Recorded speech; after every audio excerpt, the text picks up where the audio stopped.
Luisteraars, dit is daarom wraggies nie aldag dat 'n ou op een van die oudste merino stoetboerderye in Suid-Afrika kan kuier nie, en ek is seker baie van julle raai al reeds waar ek is. Ek is by die Wellwood Merino Stud, hier tussen Sneeuberg en Graaff-Reinet. Ons kuier hier op wat hulle die porch noem, of andersins die stoep, by die groot woning, en ja, hier is 'n magdom van ou merino portrette, en ek gesels 'n bietjie hier met Richard Rubidge en sy verloofde Annika Liter, daar van die Koetseeberge by Peerston. Hi Carin, ja, dis lekker om jou hier te hê vandag. As dit alright is, gaan ek maar in Engels praat. Yeah, we've been farming here since 1838 on Wellwood. At the time, it was called Plaas, and it was a few farms together. We actually started farming on top of those mountains to the north of us, and we used to shear all of our sheep up there, trek them up on top of that mountain, and then shear them up top there, and then have to trek them all the way down, and then trek the wool to Graaff-Reinet on Oxwagon. So they decided then to build a shearing shed down here at this location because, yeah, it was nice and warm here. There's a little rank here.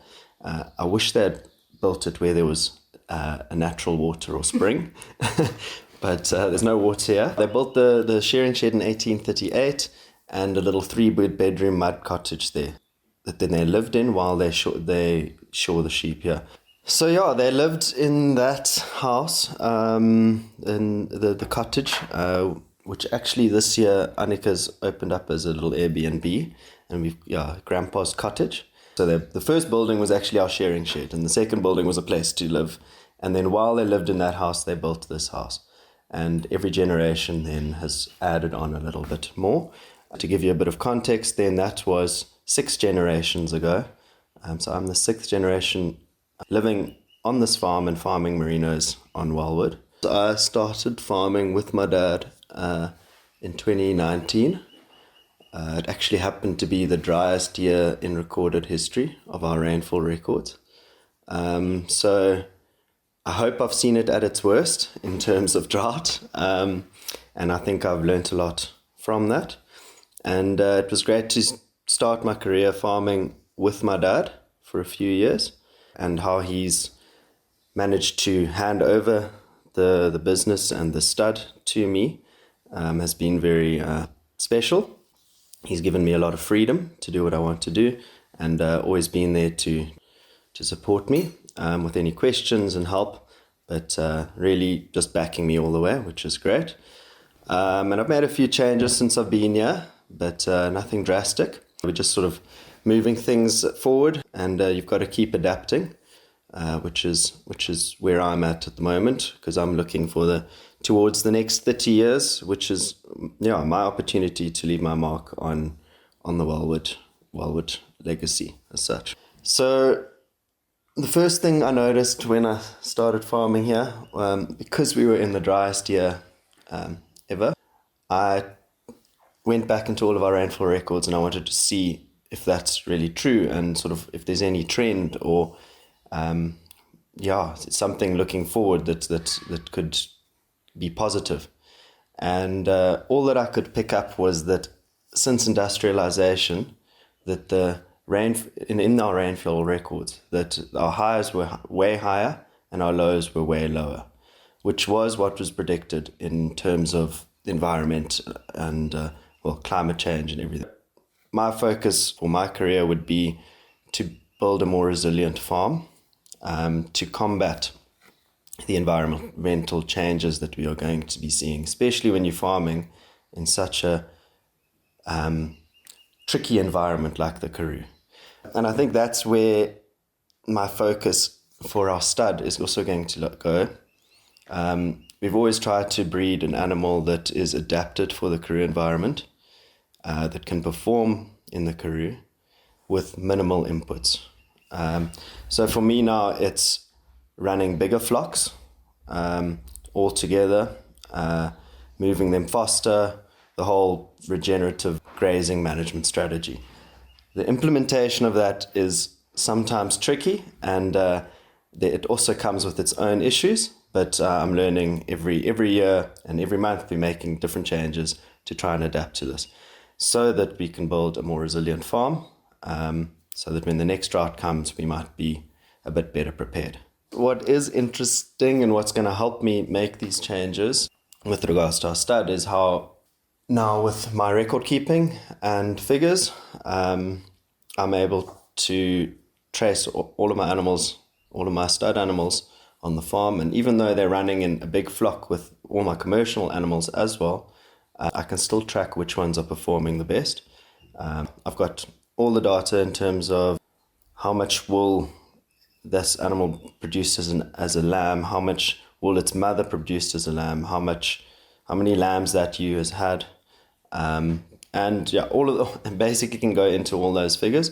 I don't use that many off-farm systems because I like to look at this info and my outcomes on the farm. It's very internal, but it helps me make decisions as to which animals I'm going to keep and breed with, and make small adjustments to make sure that I've got the most profitable animal for the system that I'm trying to create on my farm. The reason that we do our own sort of figures and follow our own system here is because what my dad said to me once, he said, we're trying to breed an animal that's the most productive on our farm for our own reasons. And we're not doing it to sell rams, doing it to produce the most on our farm. And if that means that other people end up liking, or it works on their farm as well, then that's great. But our main focus is still to produce the most on our farm, and that's the animal we're trying to breed, yeah. Richard, julle neem ook deel aan die nasionale merino veiling. Wat is die waarde wat julle tot julle boerdery toevoeg daardeur? Thanks, Carin. That's a very good question. And it actually leads on to what I'm going to show you later this morning in the crawls here. I've got my year-old rams now that my dad and I just classed 2 days ago. And they've been running on the veld for the first year of their life. And we've done performance testing on them. And we've got all the information as to how they've performed this year. And we use that info to then select our best rams, who then from beginning of December, we will look after a bit better and then take to the national sale in next year, August. This works for us because it allows us to use those rams before we sell them. We only use our rams once. We never keep a ram because our philosophy is if its son isn't better than it, then why would you want to use it again anyways? So we use our rams once. So by the time they get to the national sale, they've already served between 50 and 70 ewes each. And that's not AI or that's not not artificially done. They've actually done that work, and then we've scanned ewes and we know they're pregnant to those rams. So we know the fertility is not an issue, and we know that these rams can work by the time they get to the national sale, which is important to us.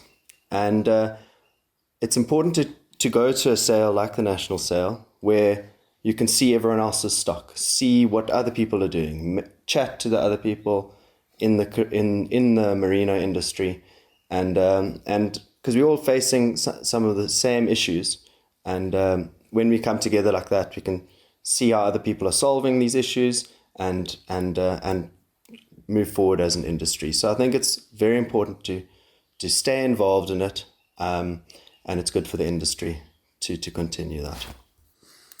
So I just want to emphasize the point that those rams that then we take to the national sale, they've already performed on the veld.